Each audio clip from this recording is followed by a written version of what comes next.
This is Jim McKenzie and Don Niederfrank here again with you with another Gap Chat.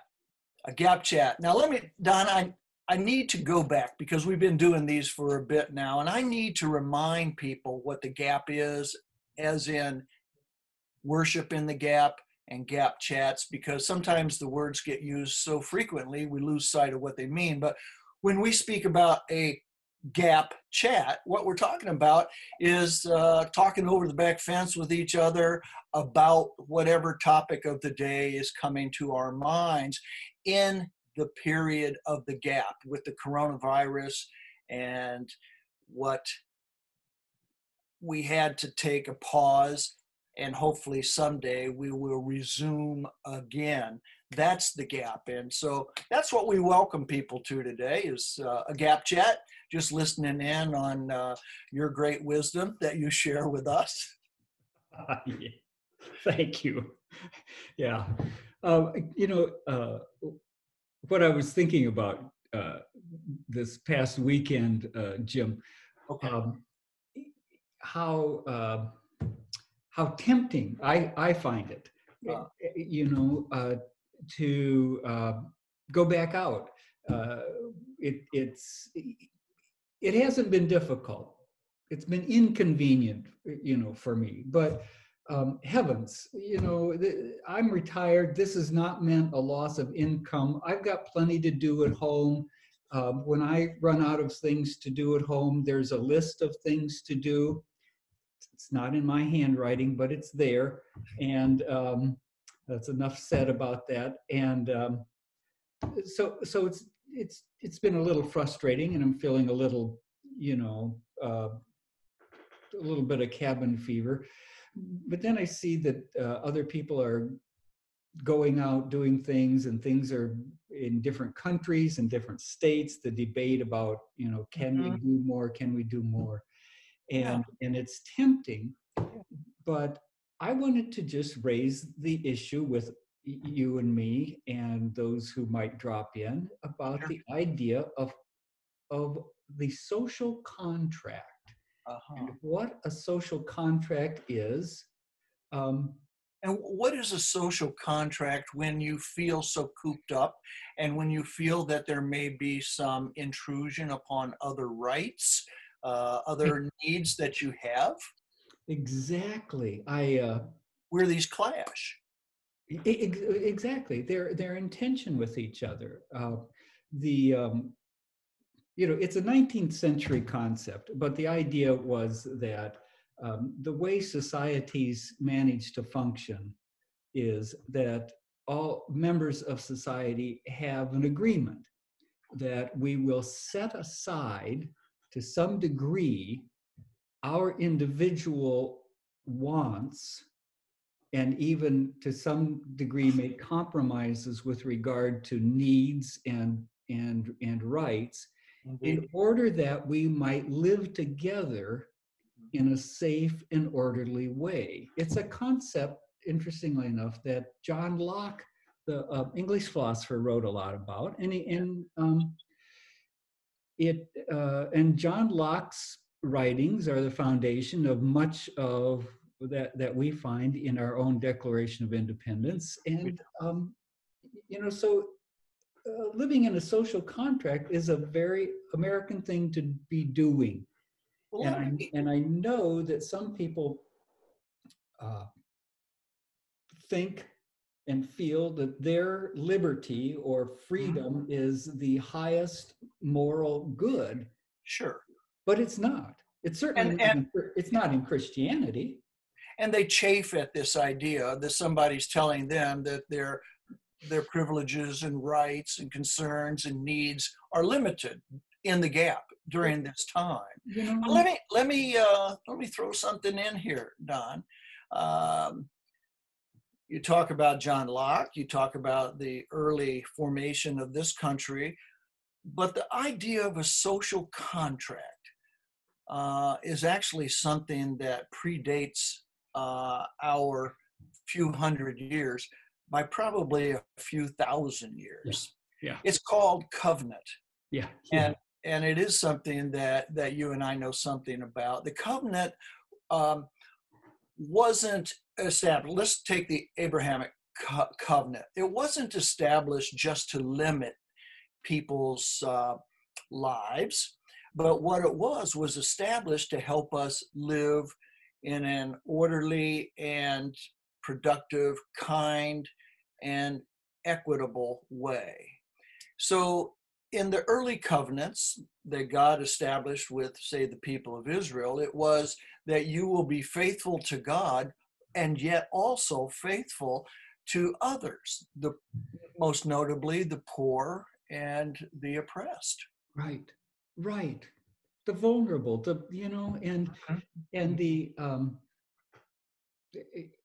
so we stay healthy as and we stay home and we take care of ourselves, not just because That's I right. don't want to get sick, but That's I owe my neighbors not to make them sick. So I think I this is know, yeah. I owe the stranger at the store. It's part of the deal. It's why we stop at stop signs. It's why you stop at stop signs. when I'm driving. Uh-huh. I went to school out east for seminary, and we had something called the New Jersey roll. Yeah. You just sort of slow down as you go through the stop sign. Um, yeah, so I think this idea of covenant is for me, and maybe that's all I can talk about because I'm not smart enough to recommend to anybody else. But this overarching paradigm for me is one of covenant that includes me, but it, as you say, doesn't just include me. It includes others. But so here's the thing. That covenant was not established just to limit my movement. It was established so that we could live together. The problem is, Don, I think, when we talk about social contract today, what we're talking about is a clash of needs. People that want to throw off the quarantine want to get back to work, they have needs too. They have needs perhaps to feed their family. Sure. And these are significant needs that they have. Other people need to make sure that we quarantine enough that we can defeat the virus. Mm-hmm.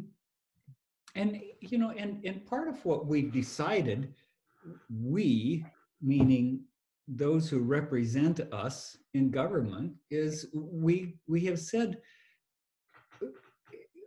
we know you have needs. We know you need, to feed your families and to pay your rent and so on.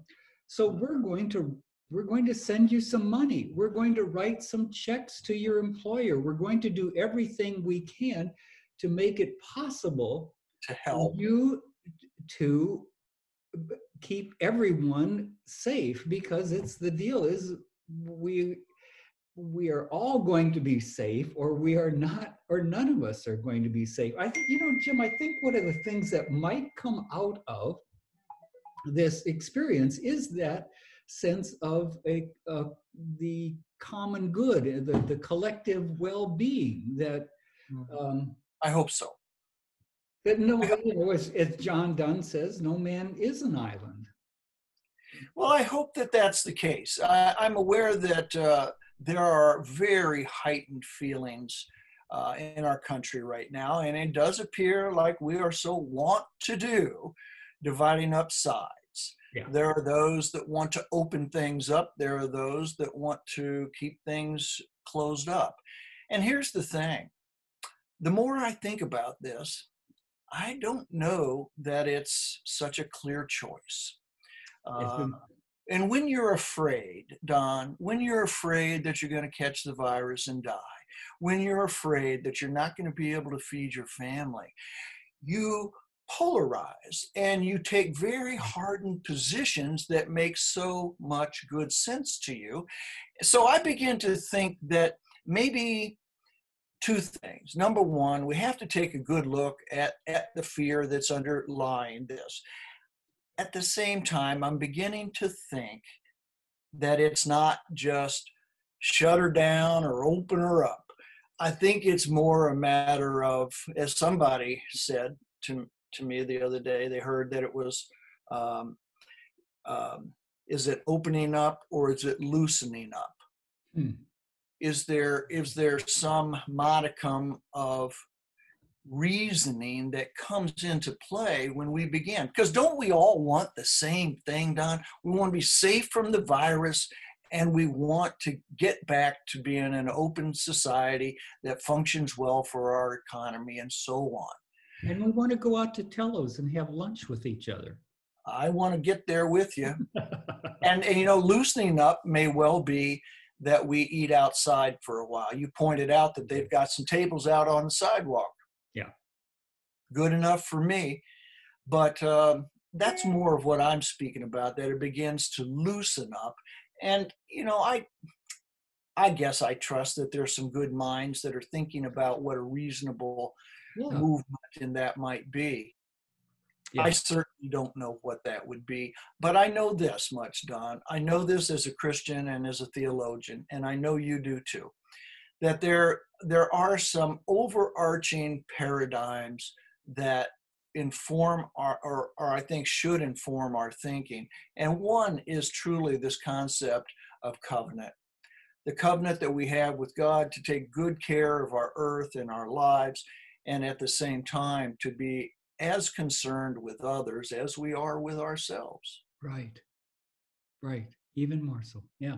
Even more so. Yeah. Yep. Hey, it's good to see you. talk with you over the back fence today and learn about what you're thinking. I suspect that this is a topic that most people are trying to figure out right now. So I appreciate you pressing the issue with us in this gap chat. And hopefully we'll get to that end of that gap before long, but I don't think any of us really know. Hey, this is Jim McKenzie and Don Niederfrank thanking you for joining us here in the Gap Chat. Stay well, stay safe, and stay faithful. And may God bless you.